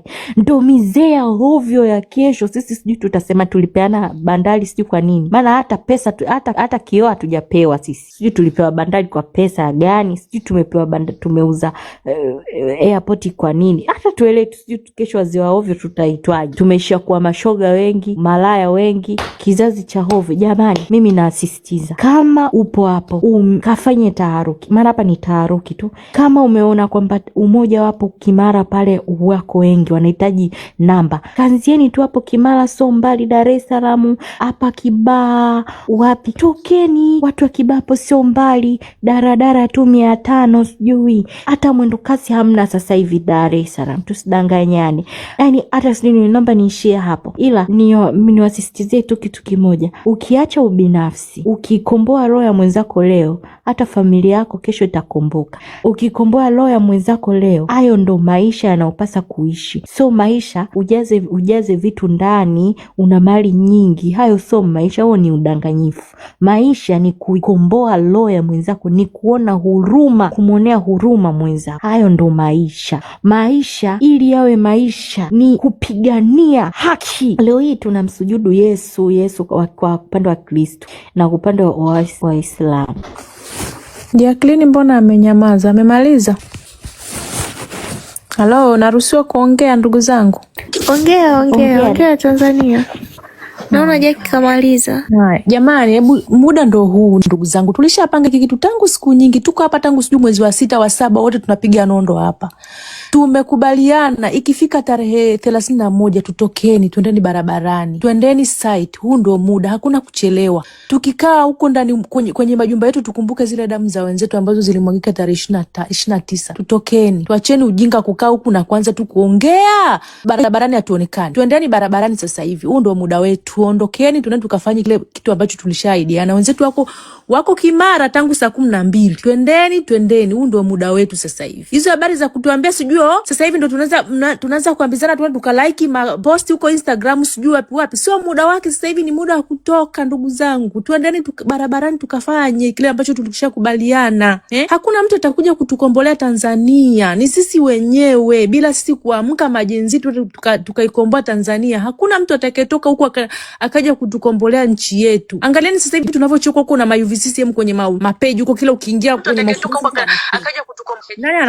Nani anamfungua mic yake? Tutokeni, twendeni barabarani, twendeni site. Wenzetu walishatangulia saa nyingi sana, wakina C6 wakina C6 wako barabarani. Yunus afunga mic yako. Huyo aloingia hapo juu bila mic, kufunga mic yake afunge mic. Okay. Twendeni barabarani ndugu zangu, twendeni barabarani. Huu ndio muda wa kuingia sasa hivi barabarani tukafanye kile ambacho tulishahidiana. Tusijileteane tu story hapa. Alafu tukija hii siku ikija kupita tutakuja tena kulaumiana hapa kesho. Wakati tulishakubaliana kwamba ikifika tarehe 31 tukaanzishe. Muda ndio huu. Barabarani, hakuna kitu kingine cha kuongea. Hamna mambo mengine, hamna excuse. Hakuna maneno atakayoongelewa watu hapa tukayaelewa zaidi ya kwenda barabarani. Itafika kesho hapa tutaanza tena kulaumiana, sijui tulikuwa wapi, sijui nini. Hapana, maneno hayatatusaidia na hakuna mtu atakayetoka sijui wapi huko aje tukombolee hii nchi. Ni sisi wenyewe. Huu ndio muda wa kutiana hasira na kutoka barabarani kwenda kukubaliana kufanya kile ambacho tumekubaliana. Na waombeni sana, sababu kesho itakuja tena mambo ya kuanza kulaumiana, tunalaumiana wenyewe wakati muda ndo huu, muda wa kutoka ndo huu. Twendeni. Hakuna sasa hivi cha kupoteza muda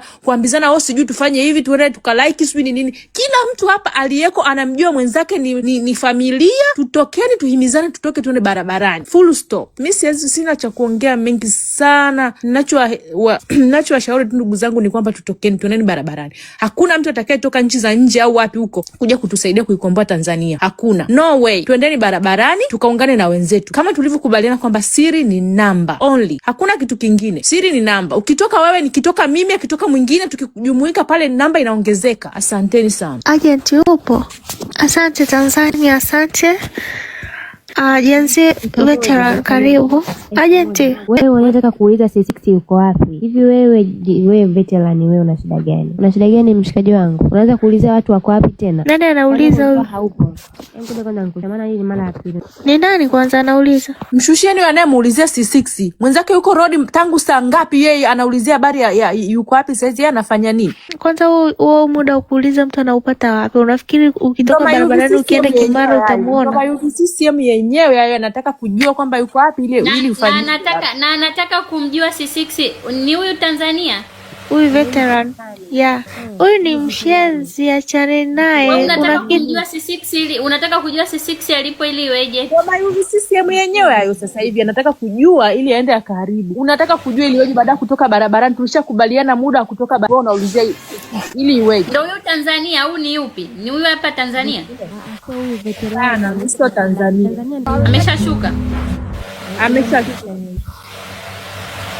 Tunani barabarani. Huu ni muda wa kwenda barabarani, kila mtu sasa hivi tuende tukafanye mambo. Habari sana jamani, naomba kuzungumza kidogo. Msikilizeni huyu mama. Hello. Karibu. Ongea sisi. Nilikuwa najaribu kuzungumza point ya huyu dada hapa ambaye ametoka sasa hivi Tanzania yetu. Nilikuwa nataka kujua yuko wapi? Tanzania. Na kama yuko Tanzania, kwa nini anaambia watu watoke wakati yeye anazungumza? Tutoke, hata unatakiwa utoke. Mimi niko road naelekea Kimara sasa hivi. Tutoke, tulishakubaliana. Sasa yeye anachoongea anaongea nini? Mimi natoka jamani, one love baki hapa. One love baki hapa. Aluta vipi? Aluta. Agent, sauti yako mamangu iko chini. Yaani sauti yako iko chini kuliko kitu chochote. Kwani nimekwambiaje? Wewe mbona ni mgonzi? Yaani wewe ni kagomvi. Umesemaje? Mimi najisikia vibaya kishenzi. Mafua. Jamani. Mafua amenibana. Hapo imekuwa kama vile, yani imekuwa kama shida wiki sasa, yani kila siku anaenda anarudi. Unge nini agent, tunasikia ungechemsha hata tangawizi na limao. Inasaidia sana. Tifa. Kuna watu naona wana comment eti abaki host na watu walioko nje ya nchi. Yaani na uhakika wenyewe wana comment hapo chini, watu wote wako vitandani hapo. Kama mtu unaamua kutoka, we toka. Sio lazima uanze kuangalia nani katoka nani katoka. Kutoka anatoka tu. Mimi nipo karibu na kanisani hapa Konga. Wale wanaomba kodi twendeni. Sawa, haina shida. Mimi nitaanza kama tu sitokuwa na wachosha, maybe ikiongea muda mrefu labda hautuchoshi. Labda tumchoshi twende zetu. Sawa. Ninachosema ni kitu kimoja kwamba mafanikio ya kitu chochote kile lazima kuwe na mpango. Haiji as incidents. Sasa sisi hatuko hapa as incidents. Kama bahati mbaya, hatuko hapa kama ajali. Yaani Nuluvasu Mungu hajakuleta hapa duniani kama bahati mbaya. Kuna lengo amekuleta kufufia. Hata kama ukifia hapo kwenye live saizi ukapigwa bastola ya kichwa, lakini lengo umelitimiza, umeweza kuinitiate live na watu wanajua kwenye live walikuwa wanazungumza nini wakipanda kwa Nuluvasi. Maana yake itabidi atafutwe mtu mwingine atokee kama Nuluvasi, watu hao wanapanda. So lengo la Mungu utakuwa umetenda. Ninachotaka kusema nini? Tulianza tarehe 29 vizuri, na tarehe 29 ikuamkia tu tarehe 29 mwezi wa 10. Tulianza kuna watu tangu mwezi wa 3, wa 4, wa 5, tukaja mpaka mwezi wa 9, mpaka mwezi wa 10. Tuko na watu wanaitwa kina Boke, kuna yule bwana mmoja anaitwa Msukuma. Kuna watu walikuwa wanaacha kazi mchana. Tunakuja kwenye live. Tukafanya sana. Tukaenda tarehe 29 tukafanikiwa. Sasa swali linakuja, baada ya kufanikiwa tumefanya analysis ya kwamba kwa nini tumefanikiwa na sehemu gani tumeshindwa kuitoa serikali. Tutakuja kuona kuna mambo mengi ambayo yametokea, lakini ukiyagawanya yanaweza kawa ni mawili au matatu, lakini sababu kubwa ya yote hayo strategy. Tulifanikiwa kwa sababu ya strategy. Sasa tumekuja tumeplot maandamano mengine, na nasema hivi kwa uchungu, kwa sababu baada ya movement ya tarehe 29 wengine tumebadili majina na tumekuwa tukipanda kwenye live tunakataliwa, kwa sababu yamekuwa mazoea kwamba lazima nimuone Nuluvasi au Sama, hata kama ataandika Sama ya Kiswahili nione vile ndo nitaamini, unaelewa, au sauti ya Sama nimeikalili. Lakini nataka niseme hapa chini bado kuna watu wana madini hapa chini. Hapa chini mkiweza kushughulika na watu. Abili alitokea hapa chini na alilalamika sana, alisema nilikuwa nikikuomba mara nyingi hapa chini unipandishe. Hata na mimi mara nyingi sipandi, na ninajua kwa nini, kwa sababu akaunti yangu sio kama Nuluvasi au Sama au nani ananichukia, iko private. Nasikia kuonekana kwa host ni ngumu, sometimes host anaweza asiwe anaiona account private, so kunipandisha mimi hata hapa nimepanda kama bahati mbaya, yani kama bahati, mpaka mwenyewe nikaja kujiangalia nikakuta nimeshapanda, nikasema hii si shu, ngoja hapa hapo tu akinikaribisha tu akihisi kama ni mamluki au nani ndo nitaongea sasa, ndo kwa mara ya kwanza. So iko hivyo. Issue ambayo mimi nasema sasa na mkazo, haya maandamano yote mimi nimefanya strategy baada ya kuwa amefeli. Haya maandamano matatu ya tarehe 9, tarehe 25 na haya juzi ya tarehe 1. Na tangu yale ya tarehe 9 kabla hayajafanyika, wiki mbili kabla nilishajua yamefeli, ila tu sikuweza kupanda nikaweza kuwaambia wengine, kwa sababu kulikuwa kufeli yalianza kuwa na mpango. Lakini nilichokuwa nasema Nuluvasi, sisi saa hizi mtoto anazaliwa, mtoto anatambaa, mtoto anaenda anakuwa kwenye hata biashara kuna kitu kinaitwa nini ile life life cycle ina sehemu karibu 5, ina development stage, ina initial stage, ina growth stage, alafu ina decline stage, ina maturity stage, alafu ina decline stage. Na kwenye kila hizo strategy, na kwenye kila hizo stage kuna strategy zake. Huwezi kusema strategy ya kati una develop product inafanana na strategy ya kati uko kwenye nani, kwenye maturity. Kwenye maturity unapata competitors wengi. Ndio sisi tarehe 29 tulifanikiwa kwa sababu cha kwanza serikali ilijua swala la mzamzaa. Sema Tanzania hii bora hata Uganda wanaweza kaandamana, sio Tanzania. Kenya sawa, lakini Tanzania hawawezi. Walichokuwa wanajua, ndio maana walikuwa surprised sana. Baada ya kuwa surprised, mtoto ameshazaliwa, umetoka kwenye development, tuko kwenye initial stage. Kwenye initial stage lazima tuje na strategies zingine. Tukaja sasa safari ya pili, wenzetu wameuliwa, damu zimemwagika, sijui na nini, tukawa tuna mambo mengi. Inabidi tuje na mpango, sio watu wale tena wa mwanzo, ni watu ambao tumeenda kwenye stage nyingine. Na kwenye hii stage tuna mambo makubwa mawili. Tunataka sasa safari tufanikiwe, tufike Ikulu, tukalikite pale Ikulu. Lakini kitu cha pili, kuna wenzetu waliotangulia mbele yake. Kuna watu walitangulia kupiga nondo miezi iliyopita. Kuna watu wamekamatwa wako gerezani bila strategy plan. Nataka niulize swali, tunakumbuka alichokuwa nakiongea Abili? Tunacho bado moyoni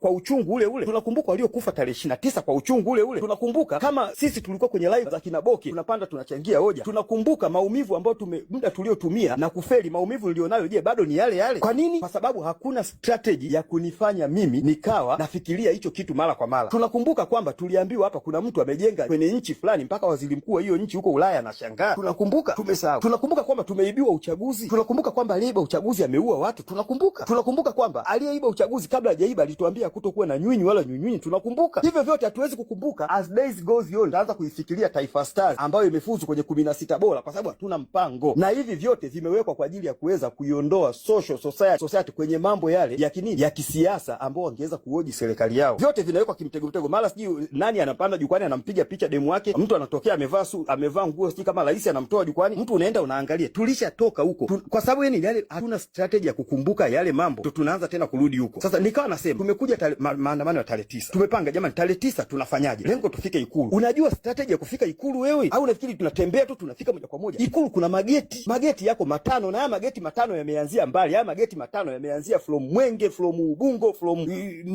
nini hapa sijui Tazara, yameanzia kutoka hapo tena kule kwenda mpaka Uasibu. Mageti ya 5 yamenyoka. Ukitoka mageti 5 unaingia hatua namba 2. Unataka kufika Ikulu. Unajua hicho kitu? Hakuna. Je, tunajua kwamba sisi tumekuwa kutoka hatua moja kwenda hatua nyingine na inatakiwa twende na mipango mipya? Hatujui. Kwa nini? Ndio nakuja kwenye swali moja.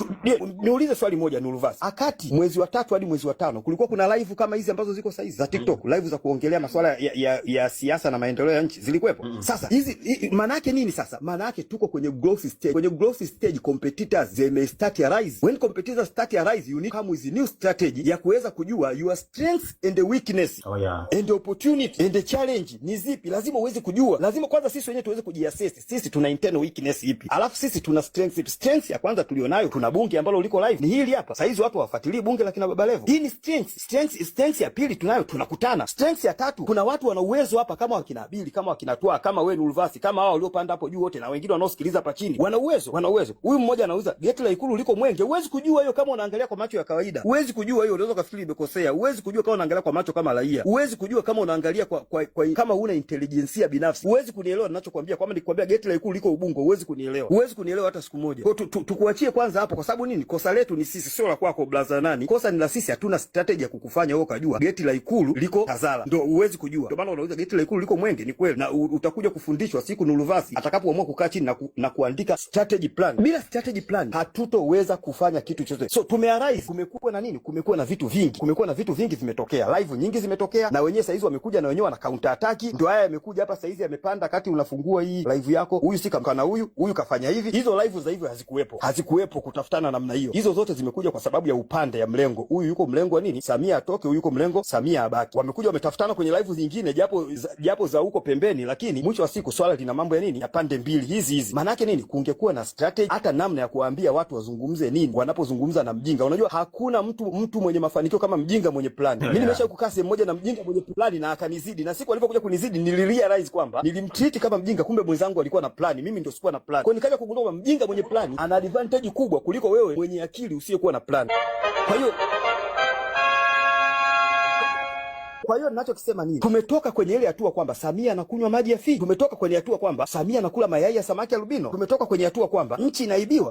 Tumetoka huko. Hivyo tena sio point, tumetoka huko. Mna strategy gani? Na wenyewe ndo wanaangalia. Ndio maana baada ya tarehe 29 kwenda tarehe 9 Disemba muliona jeshi linaacha kulinda mipaka. Jeshi linakuja kulinda nini? Jeshi linakuja kulinda mwendo kasi. Mwendo kasi imefikia hatua badala ya kulindwa na migambo inalindwa na jeshi. Polisi wapo wanalinda hadi leo. Tunaweza tukasema huku nje ukiangalia ni kama serikali ya paralyzed, lakini sisi ambao tunafanya shughuli zenye mifumo ya ndani tunagundua serikali imekuwa paralyzed sana. Imefika sehemu tunanunua luku katika mfumo wa miaka ambapo luku inaanza kuingia Tanzania. Tunaenda kupanga foleni TANESCO. Tunafika sehemu ambako tunaenda mifumo, wale wanaofanya mifumo ya international money transfer TIS, kwa kutumia TIS Swift inaweza kachukua siku 21. Swift ya tarehe 5 imekuja kutoka tarehe 21. Mimi nakwambia kila mtu anajua tumefikia hatua kwamba serikali yenyewe ndani kwa ndani, msifikiri imekaa kimya, na yenyewe pia wanachetua huko ndani na kwenye hawajatulia. Tunaelewana? Sasa hilo lote adui muombe njaa. Sisi tuna strategy gani? Without a new strategy kwamba tumekuwa na tunaenda kwenye hatua nyingine, hatutoweza hao watu kuwawini. Na nataka nikwambie, siku ukiona tunaenda kuwawini, utaona mitaa imebadilika. Mitaa inabadilika. Nataka nikwambie movement tuliyoipiga kwenda tarehe 9 ilikuwa ni kubwa mno, na nitakwambia kwa sababu kubwa mbili. Watu walitembea na mabegi barabarani kuwahi kuondoka mji wa Dar es Salaam. That is the first thing tuliwin. Yani watu walikuwa nakimbia, yani nchi ilikuwa kama wakimbizi. Kila mtu anashangaa kuna watu wamebia. Watalii walikuwa wanashangaa kwa nini jeshi liko barabarani na magari ya kutisha yako barabarani. Vifaru vilikuwa vinazunguka kule posta. Vifaru vilikuwa vinazunguka. Hayo yote ni mafanikio, lakini sio yale mafanikio tuliyokuwa tunayataka kuyafikia. Mafanikio tuliyokuwa tunataka kuyafikia ni kufika Ikulu na kumtoa Samia madarakani. Lakini kwa nini hatukuweza kufika? Na kwa nini tarehe 9 hakuna mtu aliyetoka? Kwa sababu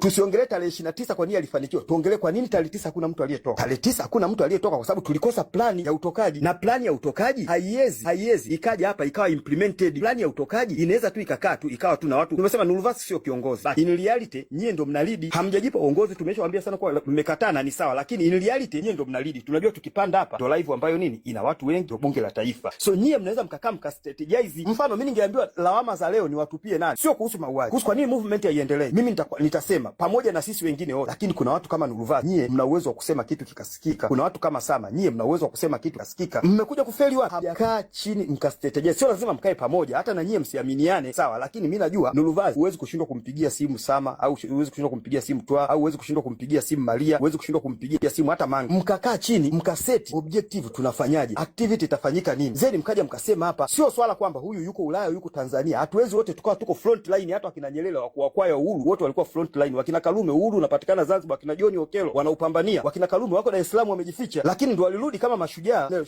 Sio lazima wote wasonge front. Kila mmoja ana karama yake. Umepewa karama ya kuweza kuraise live yenye watu 1000, Instagram sijui kuna watu kadhaa, watu hadi 3000 elfu ngapi. Itumie hiyo kutuletea kwamba tuonyeshe tumekuwa, na hatuwezi kurudi katika yale maandamano ya tarehe 29 kwa sababu maandamano ya tarehe 29 yalisaidiwa sana na jambo la imani. Pale kulikuwa kuna watu wana imani, kanisa lao limefungiwa. Ndio maana unaona yalilezi mara moja hapo. Unaona kwa nini Watanzania wamewezaje kuorganize hivyo? Not incidents my dear, not incidents, not coincidence. Ile ilikuwa ni kwamba watu wale wa taasisi moja wanao. Sasa hii serikali imefanya imekaa analyst wao wa serikali anajitahidi, ni mzuri kwa kweli, naweza nikampongeza kama yuko hapa. Aligundua hapa si tumepigwa kwa sababu ya nini, na serikali ilipigwa. Tumepigwa kwa sababu tumecheza na watu ambao wana taasisi moja karibu nchi nzima, hatuwawezi wamwarudishia. Sasa wale watu hawezi tena kuandamana, si unaelewa? Ndio maana maandamano mara ngapi chama kikuu cha upinzani mfano Chadema kimeplani maandamano mara ngapi yamefeli, kwa sababu Chadema ni chama, lakini mwananchi kama mimi hapa pengine sina chama, unaelewa? Sijui maana mimi nasema siwezi kutoka kwa. Je, watatoka wafuasi wa Chadema ni wachache. Wakitaka kufanya reconciliation na Chadema watamuita mkuu wa chama cha Chadema, lese baba Mbowe kipindi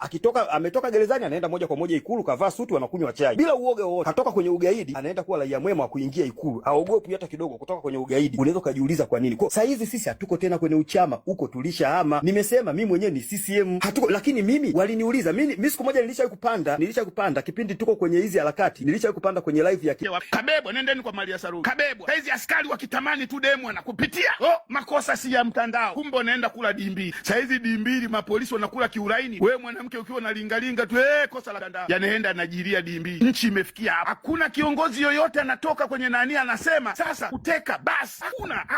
Hakuna.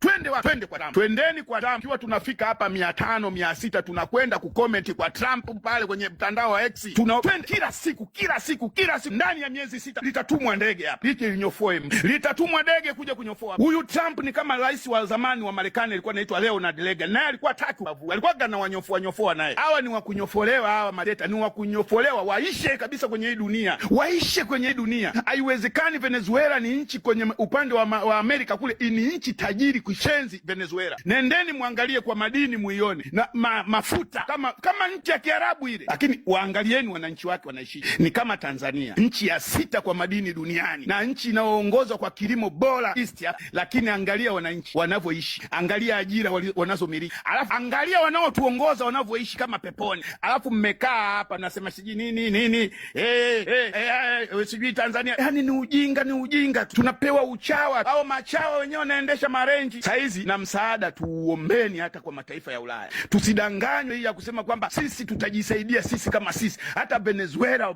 kama Irani wameona na wenyewe bora wa nini. Na sisi tufanyeni hivyo. Na Trump kasema raia yoyote wa Irani wakipigwa kama alivyopiga Mama Samia ataingia kati akatandike. Tusikubali na sisi tusikubali. Saizi nchi zote hata wa Nigeria walilalamika bana, sisi bana huku kaskazini wa Kristo tunapigwa kishenzi. Haya akatuma kule siku ya Krismasi sijui nini kule. Hizi zinachangia kuwarudisha nyuma na wenyewe wajue kwamba sisi tunafanya makosa hata kama alifanya. Lakini likija tu dude pale likadondoka Ikulu atatoka jitokeze aseme ukweli. Kwa nini anawatesa raia watu? Kwa nini watu hawatakiwi waongee? Nchi gani inataka uongee wewe tu? Leo anajitokeza waziri mkuu anasemaje? Hata eti lazima myafuate matakwa yanayosema serikali. Tukufuate wewe Mwigulu Nchemba unaosema kwamba Tanzania ina haki, wakati jana tu kaondoka dada mwingine katekwa. Juzi kijana kapigwa kule Dodoma kauliwa bodaboda. Juzi wawili wamepigwa Dar es Salaam wameuliwa. Alafu unatuambia hivi kinachosema serikali wananchi kifateni kiubabe. Alafu na sisi tukubali. Tunaongozwa na serikali gani ambaye haituonei huruma? Serikali gani? Kila wanapojitokeza limejitokeza nayo limzee Pinda kama lilivyopinda uso wake. Linasema kwamba eti sisi ni wafanya fujo. Mjinga, kwa sababu anakula vizuri, analipwa pesa za uwaziri mkuu. Anajua kwamba ikiingia serikali nyingine atopata zile hela. Ndio maana kila kile nasifia tu ujinga. Wewe waziri unasifia ujinga. Hebu mtazameni Warioba. Mtazameni Mama Tibaijuka anaongea nini? Profesa mwenye akili zake ambazo hazijayumba. Wengine wote mmekuwa machawa. Yanaogopa nataka tu ule utajiri, yale mahela ya mafao ndio anaona ikiingia serikali nyingine tutateseka. Hicho tusikubali. Tuyaombeni manchi ya nje yaingilie. Sisi saizi tumeshakuwa wengi. Ukitoka hapa tu tunaingia kwenye hiyo nani ya Trump. Posti yale mtu waliokuwa. Posti wote wale marehemu. Weka wale yule mama aliyepigwa bastola. Weka tena uwe mnamrudia wengi. Mtafuteni na ile picha yule mama wa Geita. Weka. Every day tuwe tumfanye kama dozi ya ugonjwa. Kila siku tukiamka tunaamkia kwa Trump. Huku tunalia na machozi emoji. Every day ndani ya 6 months kitu kinatua pale. Ndani ya miezi 6 kitu kinatua pale. Nakwambia hii mitandao saizi ina nguvu. Wasitulembie kila siku mnaandamana kwenye mtandao. Sasa tuanze kuandamana kweli kwenye mtandao. Tutumie mtandao kweli. Tutumieni mtandao kweli. Situmenyimwa kwenye physical. Twende kwenye mitandao kweli. Tupige kweli kila siku, kwa sababu nimewasomea jana wamesemaje. Wamepiga marufuku saizi, wameingia mkataba. Tanzania imeingia mkataba na TikTok. Niliwasomea jana. Ngoja nirudie. Ambao mlikuwa mpo. Narudia. Ambao mlikuwa mpo. Mnisikilize kwa makini. Hii wamenitumia hao wa CCM wenyewe ambao wanatupenda. Hawapendi kujulikana. Walinitumia jana. Sikilizeni. Ipo kwenye simu hii. Okay, kidogo. Wamenifanya mpaka nimenunua simu 3. Washenzi hao.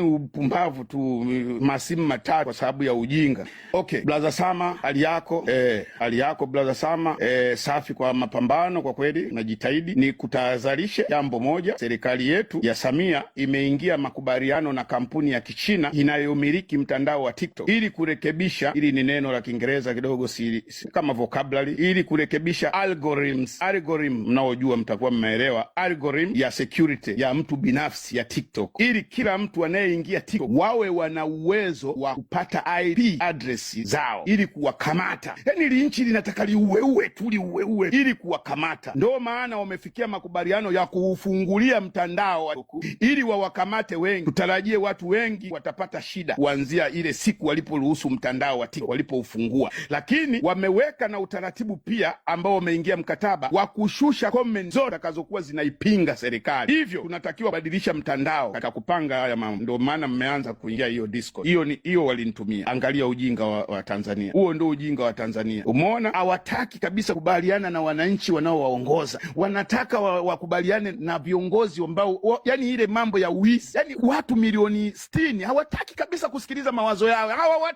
Hawataki, wanataka wawapeleke kama limbwa koko. Hawafai. Leo wanaleta mpaka message ya kutisha ya kutishana tu, kama huyu huyu mmoja jana ananitumia message, anakuja navaa haya maguoguo yetu ambayo tulikuwa tunavaa zamani, nadhani mnayajua yale manini tulikuwa tunavaa zamani, yale t-shirt tuliovaa, afu tukasema tusivae tena kwa sababu CCM nao wamezitengeneza kwa ajili ya kuja kupambana na sisi. Si mnakumbuka? Sijui kama mnakumbuka. Kuna mtu alikuja jana ana comment, nadhani niliwaambia muende pale kwenye post yangu. Nakumbuka kasama, wewe tunataka tukuue, hebu angalia, kwa sababu wewe unazungumza sana. Aya, nimezungumza lipi bovu?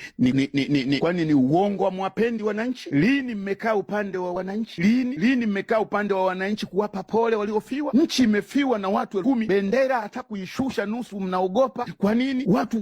Wananchi mnaowatawala nyie mmewaua 10,000, badala ya kushirikiana nao maumivu ya msiba, afu mengine mje muongee baadaye, mnawatukana. Bendera hataki kushusha hata nusu mlingoti. Nchi zingine za Europe na za Afrika zinashusha mlingoti, wewe uliofiwa.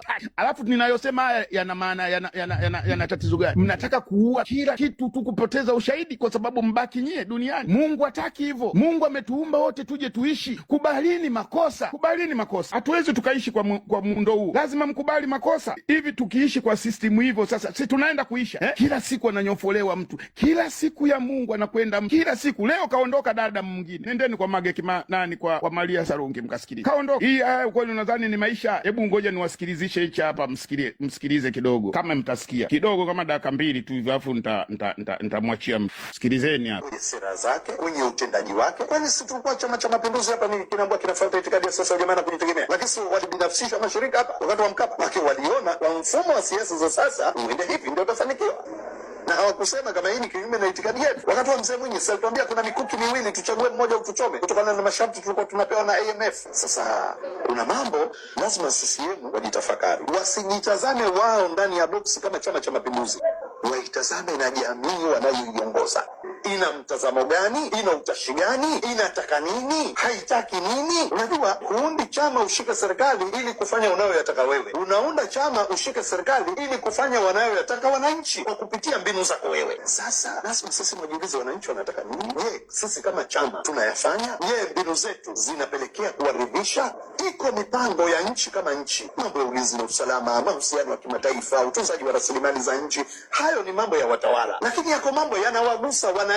Kutokana na hayo, wananchi wanataka kwenye mambo ya ulinzi na usalama, wanataka usalama wa maisha yao, wanataka usalama wa maisha wa mali zao. Wananchi wanataka haki, wanataka kwenye masuala ya rasilimali za nchi wapate kuelewa mgawanyo wa nchi, wapate kuelewa matumizi ya rasilimali za nchi, wapate kuelewa mikataba inayofanywa ni kwa manufaa ya nani. Wanataka kuona wepesi wa upatikanaji wa huduma, wanataka kuona heshima wanayopewa wanapotaka kwenda kupata huduma.